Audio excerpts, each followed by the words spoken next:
द्वापर के सबसे महान योद्धा भीष्म पितामह सरसैया पर पड़े सूर्य के उत्तरायण होने की प्रतीक्षा कर रहे थे। तभी उनके कानों में एक परिचित ध्वनि शहद घोलती हुई पहुंची। प्रणाम पितामह। भीष्म के सूख चुके होठों पर एक मरी हुई मुस्कुराहट तैर उठी और बोले, आप देवकी नंदन कृष्ण, स्वागत है तुम्हारा।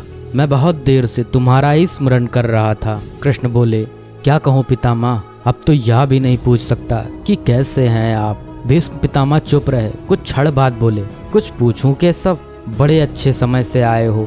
संभवतः शरीर छोड़ने के पूर्व मेरे अनेक भ्रम समाप्त हो जाएंगे। कृष्ण बोले, कहिए ना पितामह। भीष्म पितामह ने कहा, एक बात बताओ कृष्ण, तुम तो ईश्वर हो ना। कृष्ण ने बीच में ही टोका और कहा, नहीं पितामह, मैं तो आपका पौत्र हूँ, ईश्वर नहीं। भीष्म उस घोर पीड़ा में भी ठहाके लगाकर हंस पड़े और बोले, कृष्ण, मैं अपने जीवन का स्वयं कभी आकलन नहीं कर पाया। संभवतः नहीं जानता कि अच्छा रहा या बुरा, पर अब तो इस धरा से जा रहा हूँ कन्हैया, अब तो ठगना छोड़ दो।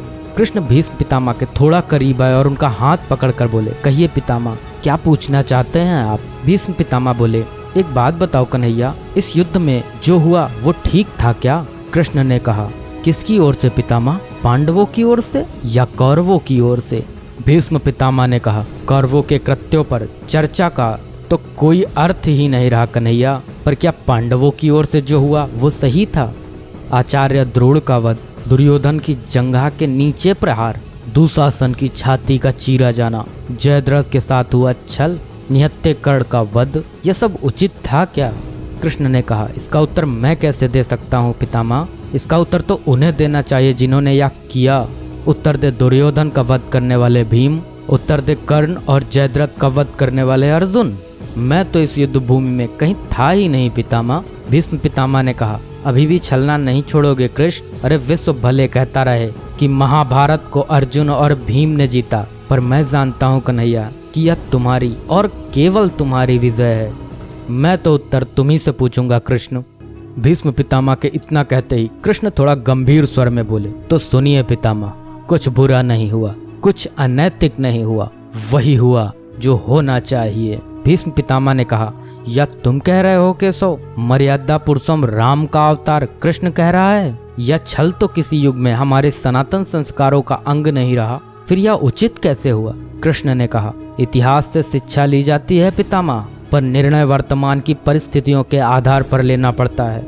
हर युग अपने तर्कों पर, अपनी आवश्यकता के आधार पर अपना नायक चुनता है। राम त्रेता युग के नायक थे, मेरे भाग में द्वापर आया था। हम दोनों का निर्णय एक सा नहीं हो सकता पितामह। भीष्म पितामह ने कहा, मैं कुछ समझ नहीं पाया कृष्ण। कृष्ण ने कहा, पितामह, राम और कृष्ण की परिस्थितियों में बहुत अंतर है। राम के युग में खलनायक भी रावण जैसा शिव भक्त होता था, तब रावण जैसी नकारात्मक शक्ति के परिवार में भी विभीषण जैसे संत हुआ करते थे। तब बाली जैसे खलनायक के परिवार में भी तारा जैसी विदुषी स्त्रियां और अंगद जैसे सज्जन पुत्र होते थे। उस युग में खलनायक भी धर्म का ज्ञान रखता था, इसलिए राम ने उनके साथ कहीं छल नहीं किया। किंतु मेरे युग के भाग में कंस, जरासंध, दुर्योधन, दुशासन, शकुनी, जयद्रथ जैसे घोर पापी आए हैं। उनकी समाप्ति के लिए हर छल उचित है पितामह। पाप का अंत आवश्यक है पितामह, वह चाहे जिस विधि से हो। भीष्म पितामह ने पुनः प्रश्न किया, तो क्या तुम्हारे इन निर्णयों से गलत परंपराएं नहीं प्रारंभ होंगी केशव। क्या भविष्य तुम्हारे इन छलों का अनुसरण नहीं करेगा, और यदि करेगा तो क्या यह उचित होगा। कृष्ण ने कहा, भविष्य तो इससे भी अधिक नकारात्मक आ रहा है पितामह। कलयुग में तो इतने से भी काम नहीं चलेगा, वहाँ मनुष्य को कृष्ण से भी अधिक कठोर होना होगा, नहीं तो धर्म समाप्त हो जाएगा।